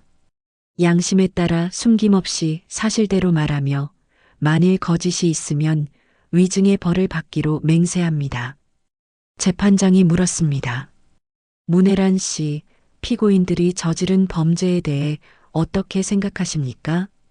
저는 천천히 입을 열었습니다. 저는 50년간 식당 설거지를 하며 3억을 모았습니다. 제 목소리가 법정에 울렸습니다. 겨울에는 찬물에 손을 담그고 여름에는 더운 주방에서 일했습니다. 쉬는 날 없이 아프지도 않고 그렇게 50년을 살았습니다. 방청객들이 조용히 들었습니다. 그 돈을 제 아들에게 줬습니다. 아들이 행복하게 살기를 바라는 마음으로 저는 유라와 재욱을 받습니다. 하지만 그들은 제 돈을 가져가고 집을 팔고 저를 요양원에 버렸습니다. 유라가 고개를 숙였습니다. 그리고 마지막으로 제 아버지가 주신 나침반까지 훔쳐서 팔려 했습니다. 저는 주머니에서 녹슨 나침반을 꺼냈습니다.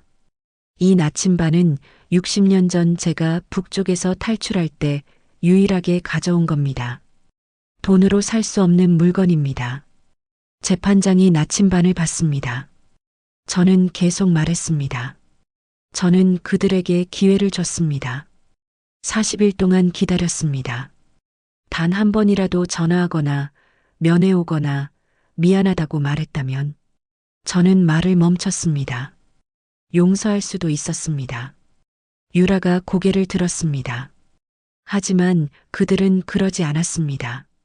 대신 더 많은 돈을 가져가고 나침반까지 훔쳤습니다. 재판장이 물었습니다. 그럼 피해자께서는 피고인들을 용서하지 않으시겠다는 말씀입니까? 저는 긴 침묵 끝에 대답했습니다. 피고인 김유라는 지금 임신 4개월입니다. 방청석이 술렁였습니다. 그 아이는 제 손주입니다. 제 핏줄입니다. 유라가 희망에 찬 눈으로 저를 봤습니다. 하지만 저는 유라를 똑바로 봤습니다. 손주와 며느리는 다릅니다. 유라의 얼굴이 창백해졌습니다. 저는 며느리를 용서할 수 없습니다. 어머님, 유라가 외쳤습니다. 저는 재판장을 봤습니다. 하지만 한 가지 부탁이 있습니다. 말씀하십시오. 피고인 김유라가 출산할 때까지 형 집행을 유예해 주십시오. 아이가 태어나고 산후조리를 마친 뒤에 형을 집행해 주십시오. 유라가 울부짖었습니다. 어머님, 제발, 용서해 주세요. 저는 고개를 저었습니다. 늦었어요. 증인석에서 내려왔습니다. 재판장이 말했습니다. 잠시 휴정하겠습니다. 30분 후 선고하겠습니다. 저는 복도 벤치에 앉아 있었습니다. 동춘이 물 한 잔을 건넸습니다. 사모님, 힘드시죠? 저는 고개를 저었습니다. 괜찮아요. 하지만 손은 떨리고 있었습니다. 그때 재욱이 다가왔습니다. 저는 그를 봤습니다. 재욱은 무릎을 꿇었습니다. 엄마, 정말 미안해. 나 진짜, 정말. 그는 울었습니다. 42살 남자가 복도 한가운데서 울고 있었습니다. 나 감옥 가는 건 괜찮아. 내가 잘못했으니까. 하지만 유라는 임신했어. 제발. 저는 재욱의 머리를 쓰다듬었습니다. 재욱아, 넌 이제 아빠가 될 거야. 아빠는 책임을 져야 해. 내가 저지른 일에 대해서. 재욱이 고개를 숙였습니다. 저는 일어섰습니다. 아기는 내가 키울게. 뭐, 유라가 형을 사는 동안 아기는 내가 키울 거야. 재욱이 저를 올려다봤습니다. 엄마. 정말? 하지만 넌 벌을 받아야 해. 그게 아빠로서 할 수 있는 마지막 책임이야. 저는 법정으로 돌아갔습니다. 선고. 재판장이 다시 입장했습니다. 지금부터 선고하겠습니다. 피고인들은 일어나십시오. 유라와 재욱이 떨리며 일어났습니다.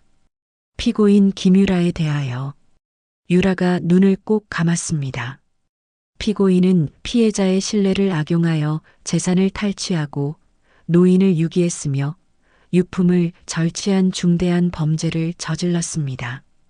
다만 피고인이 임신 중인 점 깊이 반성하고 있는 점을 참작하여 피고인 김유라를 징역 7년에 처합니다. 유라가 주저앉았습니다. 단 출산 및 산후조리 기간을 고려하여 형 집행을 6개월 유예합니다. 피고인 문재욱에 대하여. 재욱이 떨었습니다. 피고인을 징역 5년에 처합니다. 또한 피고인들은 연대하여 피해자에게 5억 원을 배상하라. 망치 소리가 울렸습니다. 쾅! 선고가 끝났습니다. 유라는 바닥에 주저앉아 울었습니다. 재욱은 멍하니 서 있었습니다. 방청객들이 웅성거렸습니다. 저는 자리에서 일어나 법정을 나왔습니다. 복도에서 기자들이 몰려왔습니다. 여사님, 선고에 대해 어떻게 생각하십니까? 손주는 직접 키우실 건가요? 며느리를 용서하지 않으신 건가요? 저는 마이크 앞에 섰습니다. 저는 며느리와 아들을 용서할 수 없습니다.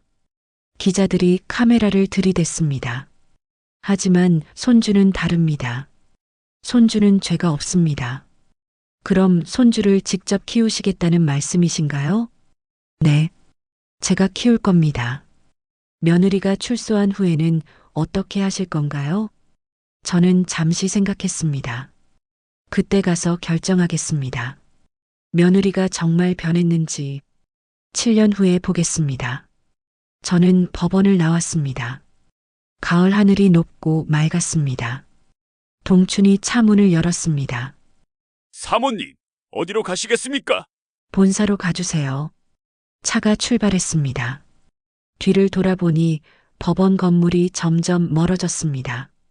저는 주머니에서 녹슨 나침반을 꺼냈습니다. 바늘은 여전히 남쪽을 가리키고 있었습니다. 아버지, 끝났어요. 싸움이 끝났어요. 눈물이 흘렀습니다.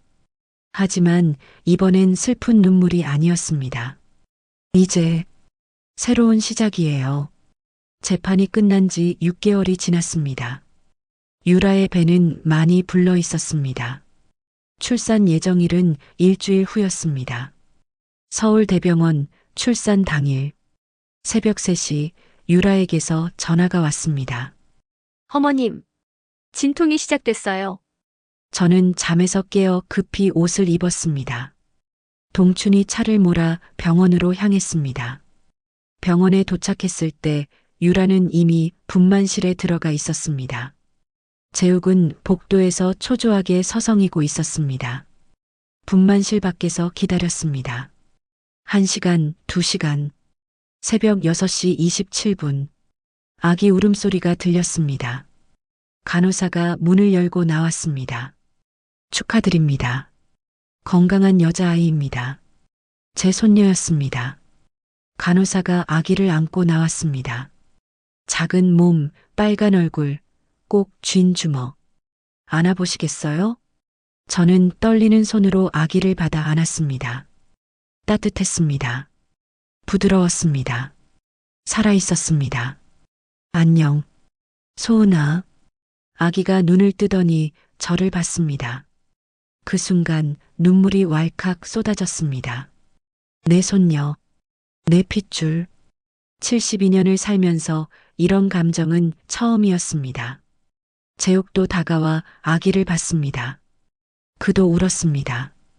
분만실 문이 열리고 유라가 침대에 누워 나왔습니다. 창백한 얼굴, 땀에 젖은 머리. 하지만 눈빛은 부드러웠습니다. 어머님, 제 딸, 예쁘죠? 저는 아기를 유라에게 건넸습니다. 응, 예뻐. 유라가 아기를 안고 눈물을 흘렸습니다. 소은아, 엄마야. 미안해. 엄마가 미안해. 유라는 울면서 아기에게 속삭였습니다.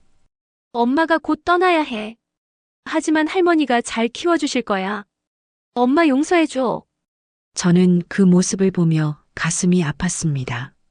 하지만 선택은 이미 끝났습니다. 유라는 산후조리원에서 일주일을 보냈습니다. 저도 매일 찾아가 소은이를 봤습니다. 작은 손가락, 작은 발가락, 작은 입술. 볼 때마다 신기했습니다. 이렇게 작은 생명이. 어느 날 유라가 저를 불렀습니다. 어머님, 잠깐 이야기 좀 할 수 있을까요? 저는 유라 병실로 갔습니다. 유라는 침대에 앉아 있었습니다. 어머님, 정말 죄송했어요. 진심으로. 저는 아무 말도 하지 않았습니다. 7년. 긴 시간이죠. 소은이가 초등학교 들어갈 나이예요. 유라가 눈물을 흘렸습니다. 제가 엄마 자격이 있을까요? 저는 창밖을 봤습니다. 7년 후에 알게 되겠죠. 당신이 정말 변했는지. 유라가 고개를 숙였습니다. 어머님, 소은이 잘 부탁드려요. 제발. 걱정하지 마세요. 제 손녀니까. 저는 병실을 나왔습니다. 유라가 여자교도소로 떠나는 날이었습니다. 집 앞에 호송차가 대기하고 있었습니다. 유라는 소은이를 마지막으로 안았습니다. 소은아, 엄마 곧 올게. 7년은 금방이야. 하지만 7년은 금방이 아니었습니다. 유라는 아기를 제게 건넸습니다. 저는 소은이를 받아 안았습니다. 유라가 수갑을 차고 호송차에 올랐습니다. 제옥도 같은 차에 탔습니다. 차 창문 너머로 유라가 손을 흔들었습니다. 눈물을 흘리며 저는 소은이를 안고 서서 차가 멀어지는 것을 봤습니다. 소은이가 울었습니다. 저는 아기를 토닥였습니다. 괜찮아. 할머니가 있어. 괜찮아. 차는 점점 멀어져 작은 점이 됐습니다. 그리고 사라졌습니다. 3년 후 소은이 3살. 소은이는 쑥쑥 자랐습니다. 이제 걷고 뛰고 말도 했습니다. 할매, 할매, 저거 봐. 태성산업사옥 정원에서 나비를 쫓아다니는 소은이. 저는 벤치에 앉아 그 모습을 봤습니다. 75세가 됐지만 소은이 때문에 하루하루가 즐거웠습니다. 동춘이 다가왔습니다. 사모님, 교도소에서 연락이 왔습니다. 며느님이 모범수로 선정됐다고 합니다. 그래요? 네, 교도소 내에서 봉사활동도 하고 다른 수용자들을 돕고 있다고 합니다. 저는 고개를 끄덕였습니다. 잘하고 있네요. 아드님도 마찬가지입니다. 교도소에서 목공 기술을 배우고 있다고 합니다. 소은이가 뛰어왔습니다. 할매, 나비 잡았어. 그래, 우리 소은이 대단하네. 소은이가 제 무릎에 앉았습니다. 할매, 나 엄마 없어? 심장이 쿵 내려앉았습니다. 언젠가는 물어볼 줄 알았지만 아직은 이르다고 생각했습니다. 엄마 있지. 어디 있어? 멀리 있어. 일하러 갔어. 언제 와? 저는 소은이의 머리를 쓰다듬었습니다. 조금만 더 기다리면 와. 엄마가 소은이 보고 싶어서 빨리 올 거야. 진짜? 응, 진짜. 소은이가 웃었습니다. 할매, 나 배고파. 그래, 밥 먹으러 가자. 저는 소은이 손을 잡고 사옥 안으로 들어갔습니다. 회장실 책상 위에는 유라가 보낸 편지가 놓여 있었습니다. 매달 한 번씩 편지가 왔습니다. 저는 읽지 않고 쌓아두고 있었습니다. 773장. 3년 동안 773장의 편지가 왔습니다. 하지만 저는 단 한 번도 답장하지 않았습니다. 7년 후 유라 출소 당일. 소은이는 이제 8살이 됐습니다. 초등학교 입학을 앞두고 있었습니다. 똑똑하고 착하고 예쁘게 자랐습니다. 오늘은 유라가 출소하는 날이었습니다. 저는 소은이를 데리고 교도소 앞으로 갔습니다. 할매, 여기 어디야? 엄마 만나러 왔어. 소은이의 눈이 커졌습니다. 엄마. 진짜? 응. 엄마 드디어 일 끝났대. 오전 10시. 교도소 정문이 열렸습니다. 유라가 나왔습니다. 7년 전보다 훨씬 말라 있었습니다. 머리는 짧게 잘랐고 화장기 없는 얼굴이었습니다. 하지만 눈빛은 달랐습니다. 예전처럼 날카롭지 않았습니다. 유라가 저를 봤습니다. 그리고 소은이를 봤습니다. 소은이는 낯을 가렸습니다. 할매, 저 사람 누구야? 유라의 얼굴이 굳었습니다. 나. 엄마야. 소은아. 엄마? 소은이가 저를 올려다봤습니다. 할매가 엄마 아니야? 가슴이 찢어지는 것 같았습니다. 유라는 무릎을 꿇고 소은이와 눈높이를 맞췄습니다. 소은아.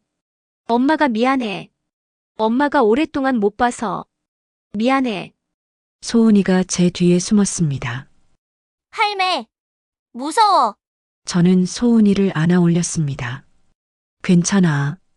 저 언니가 소은이 엄마야. 착한 엄마야. 유라가 눈물을 흘렸습니다. 어머님. 죄송합니다. 정말. 저는 유라를 봤습니다. 7년. 그녀는 정말 변한 것 같았습니다. 유라 씨, 소은이는 아직 당신을 몰라요. 네. 알아요. 천천히 알아가세요. 서두르지 마시고. 유라가 고개를 숙였습니다. 어머님. 제가 소은이 엄마 자격이 있을까요? 저는 잠시 생각했습니다. 모르겠어요. 하지만 노력해 볼 수는 있죠. 유라가 고개를 들었습니다. 정말이요? 소은이가 받아들일 때까지, 그때까지 노력하세요. 하지만 명심하세요. 소은이를 다치게 하면 그때는 정말 용서 안 해요. 유라가 고개를 끄덕였습니다. 네. 알겠습니다. 교도소 주차장.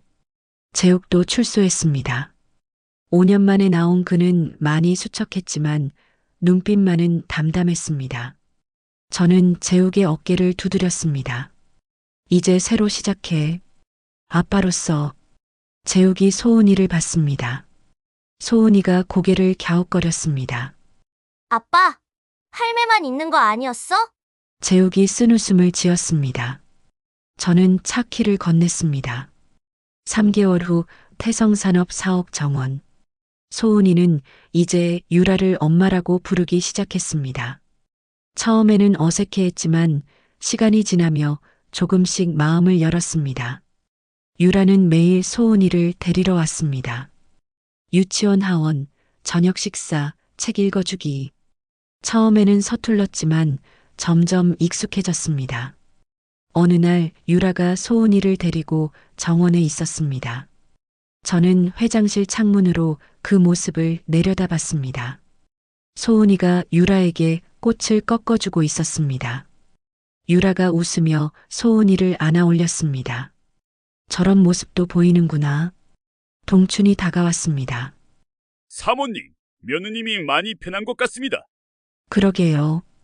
용서하시겠습니까? 저는 한참을 생각했습니다. 용서, 잘 모르겠어요. 하지만 저는 정원의 유라와 소은이를 봤습니다. 기회는 주고 싶어요. 엄마로서의 기회. 동춘이 고개를 끄덕였습니다. 현재 소은이 18살 생일. 시간은 빠르게 흘렀습니다. 소은이는 이제 18살이 됐습니다. 대학 입학을 앞둔 멋진 숙녀로 자랐습니다. 오늘은 소은이 생일이었습니다. 태성산업 VIP 룸에서 작은 파티를 열었습니다. 유라와 재욱 그리고 저 세 사람이 소은이를 위해 케이크를 준비했습니다. 생일 축하합니다. 생일 축하합니다. 소은이가 촛불을 불었습니다. 유라가 눈물을 흘렸습니다. 소은아, 엄마가 미안해. 소은이가 유라를 안았습니다. 괜찮아. 엄마 덕분에 난 할머니를 만났잖아. 소은이가 저를 봤습니다. 할머니가 없었으면 나 어떻게 됐을지 몰라. 저는 소은이를 꼭 안았습니다. 할머니도 소은이 덕분에 행복했어. 그날 저녁 소은이가 물었습니다. 할머니, 그때 왜 엄마를 용서 안 했어? 저는 잠시 생각했습니다. 용서하지 않은 게 아니야. 다만 책임을 지게 한 거지. 사람은 자기가 한 일에 책임을 져야 해. 그게 어른이 되는 거야. 소은이가 고개를 끄덕였습니다. 할머니는 후회 안 해. 뭘? 그렇게까지 한 거. 저는 창밖을 봤습니다. 후회 안 해. 왜냐하면 저는 소은이를 봤습니다. 내가 있으니까. 소은이가 웃었습니다. 할머니, 사랑해. 나도 사랑해. 저는 이제 90세가 됐습니다. 소은이는 결혼해서 아기를 낳았습니다. 증손녀 하나. 이름은 혜인이. 저는 증손녀를 안고 태성산업 회장실 창가에 앉아 있었습니다. 창밖으로 서울 시내가 보였습니다. 60년 전 두만강을 건넜을 때는 상상도 못했던 풍경이었습니다. 책상 위에는 녹슨 나침반이 놓여 있었습니다. 70년 전 아버지가 주신 나침반. 바늘은 여전히 남쪽을 가리키고 있었습니다. 소은이가 다가왔습니다. 할머니, 괜찮으세요? 응, 괜찮아. 할머니, 행복하세요? 저는 증손녀를 내려다봤습니다. 작은 손, 작은 발, 작은 입술. 응, 행복해. 정말이었습니다. 72세에 시작된 싸움. 10년이 넘는 긴 여정. 하지만 끝에는 이런 행복이 있었습니다. 소은이가 말했습니다. 할머니, 엄마가 할머니한테 전해달래요. 뭐? 고맙다고. 그리고 사랑한다고. 저는 눈물을 닦았습니다. 나도 사랑한다고 전해줘. 해가 지고 있었습니다. 석양이 회장실을 붉게 물들였습니다. 저는 나침반을 쥐었습니다. 아버지, 저 드디어 집에 돌아왔어요. 50년이 걸렸지만 결국 집을 찾았어요.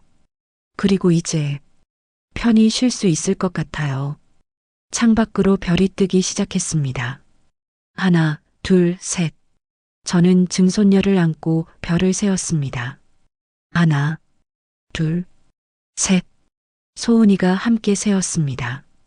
세대가 함께 별을 세는 밤. 복수는 끝났지만 제 인생은 이제 시작이었습니다. 아니, 이미 시작된 지 오래였습니다. 손주와 증손주와 함께하는 새로운 인생. 그것이 제가 찾은 진짜 집이었습니다. 이번 사연 어떠셨나요? 여러분이라면 어떤 선택을 하셨을까요? 댓글로 의견 남겨주세요. 다음 이야기도 기대해 주시고 구독과 좋아요 부탁드립니다.